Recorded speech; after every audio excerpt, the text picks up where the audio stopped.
राजीव, जब हमारा देश विश्व गुरु बनने की ओर अग्रसर है, हम दावा कर रहे हैं ना, हम चांद के साउथ पोल पर हम पहुंचकर दुनिया को चौंकाने की हम बात करते हैं, लेकिन पेपर लीक के मामला आते ही हम क्यों पिछड़ जाते हैं? ये समस्या इतनी विकट हो गई है कि आज हम एक कलेक्टिव रिस्पॉन्सिबिलिटी लेने की बजाय सिर्फ एक दूसरे पर आरोप मढ़ रहे हैं। गड़बड़ियां सामने आ रही है, लेकिन बेबस हैं कि हम रद्द नहीं कर पा रहे। नेट यूजीसी गड़बड़ी सामने आई, तुरंत रद्द किया गया, लेकिन नीट का मामला ये कब, और ये पेपर लीक के मामले ये कब और कैसे शांत होंगे?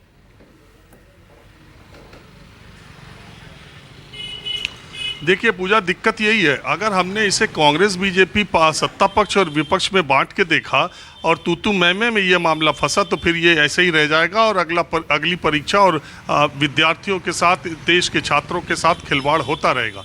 ये सरकारों का, ये सत्ता और विपक्ष का सवाल नहीं है, ये कांग्रेस बीजेपी का सवाल नहीं है, ये इंडिया एनडीए का सवाल नहीं, ये देश के छात्रों का सवाल है। और इसमें सारे राजनीतिक दल को इसकी गंभीरता को समझना होगा। सिर्फ तेजस्वी यादव के पीएस को या दूसरी तरफ से एनटीए या शिक्षा मंत्री को इधर का उधर बात करने से कुछ नहीं होगा। बात यह है, महत्वपूर्ण बात यह है कि इस देश के 35 लाख बच्चे करीब जो पिछले एक महीने में प्रतिष्ठा परक देश की परीक्षाओं में शामिल हुए, उनके परीक्षा पर एक पर संकट है, एक पर गहरे बादल हैं और एक रद्द कर दी गई।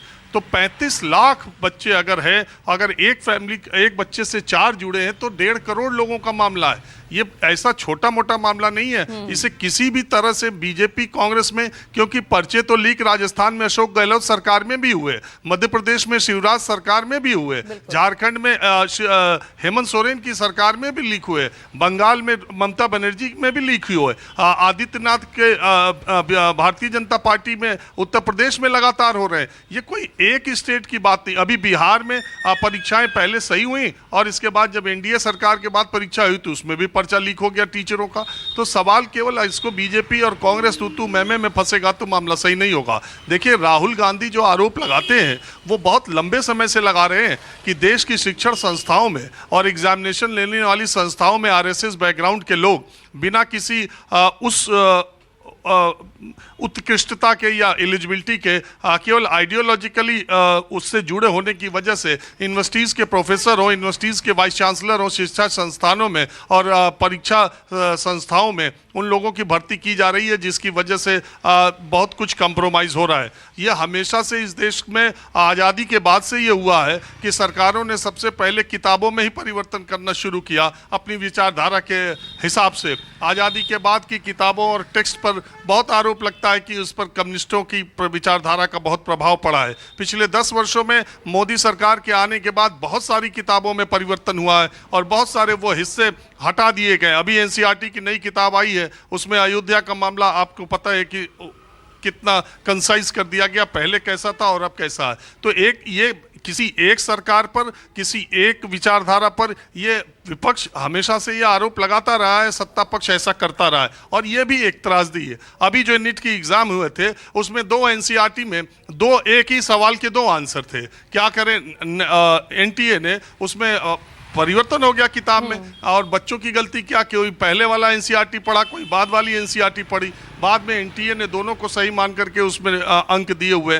बात ये नहीं है एनटीए में जो लोग बैठे हैं वो कौन है, और एनटीए में इतनी बड़ी गड़बड़ियों के बाद भी शीर्ष पर बैठे लोगों के खिलाफ अभी तक कार्रवाई क्यों नहीं हुई। शिक्षा मंत्री जब आते हैं कल शाम को, जब सुप्रीम कोर्ट में मामला आता है, छात्रों का विरोध आता है, शिक्षा मंत्री शाम को आते कहते हैं एनटीए में सुधार के लिए कमेटी बनाई जाएगी। सवाल है एनटीए में सुधार आप करें, स्क्रैप करें, नया एनटीए बनाएं, अलग बात है। ये जो नीट के 23 लाख बच्चे हैं उनको आप कैसे आश्वासन देंगे?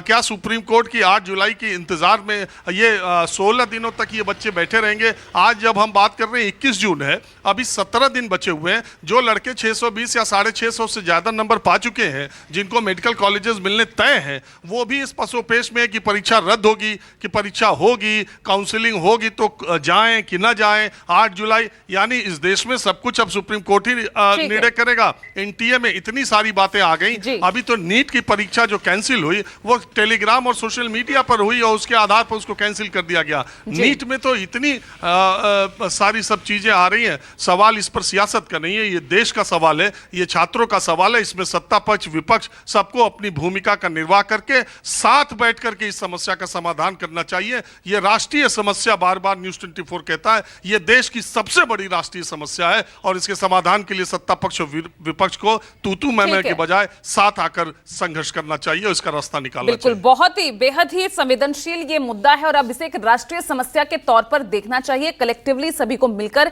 एक समाधान की ओर बढ़ना चाहिए। चर्चा